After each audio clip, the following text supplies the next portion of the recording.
대통령이라는 절대 권력을 갖고 있는 집권 여당, 국회 의석 절대 다수를 차지하고 있는 거대 야당, 여소야대 정국 속 대화와 타협이 사라진 대한민국 정치. 거대 야당의 단독 입법과 대통령의 거부권 행사가 또다시 반복될까요? 오늘의 키워드샵, 정치판 힘과 힘의 대결입니다. 지난 5월 24일 노동조합 및 노동관계조정법 개정안인 일명 노란봉투법이 야당인 더불어민주당 주도로 국회 환경노동위원회를 통과해 본회의로 직회부됐습니다. 노동조합 및 노동관계조정법 일부 개정 법률안에 대한 본회의 부의 요구의 건은 가결되었음을 선포합니다.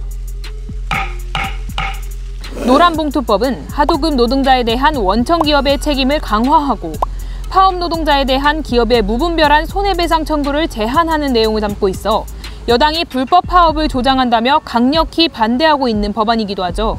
말이 좋아서 노란봉투법이지 한마디로 비족 노조의 불법 파업에 면책 특혜를 주는 법안입니다.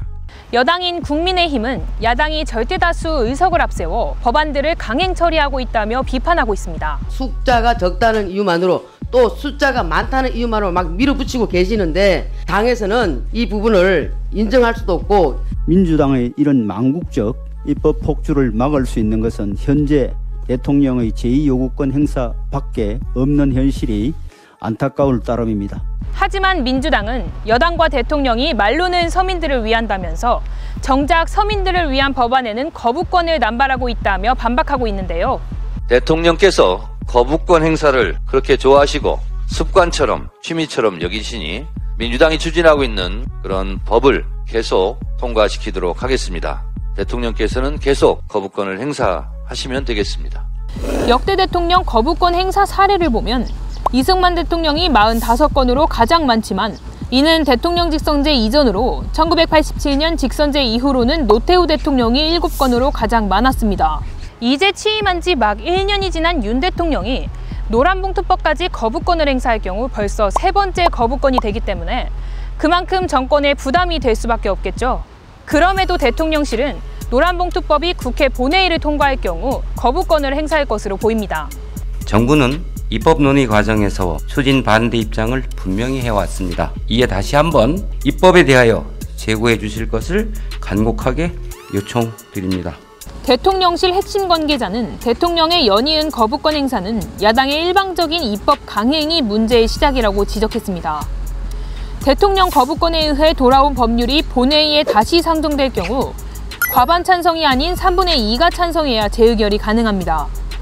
야당과 무소속 의원이 모두 찬성하더라도 114석의 국민의힘이 반대하면 사실상 재의결은 불가능하기 때문에 법안은 자동 폐기 수순을 밟게 됩니다.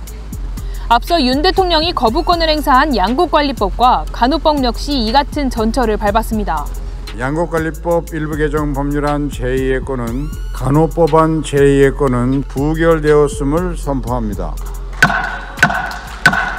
앞으로도 방송법 개정안과 여야가 첨예하게 대립하는 법안들이 다수 남아있는 상황에서 절대다수 의석 야당과 집권 여당의 힘과 힘 대결은 언제까지 계속될까요? 그리고 그로 인해 발생하는 피해들은 국민들이 언제까지 감당해야 하는 걸까요? 그동안 정치적 대립으로 법률안이 제2 끝에 부결되는 상황이 반복되고 있어서 매우 유감입니다. 국민 여러분께도 송구하다는 말씀을 드립니다. 김기현 대표와 이재명 대표가 TV토론 형식의 만남에 합의를 한 가운데 이번 토론을 계기로 여야가 힘과 힘의 대결이 아닌 대화의 정치로 나아가는 물꼬가 트이길 기대해봅니다. 오늘의 키워드샵, 정치판 힘과 힘의 대결이었습니다.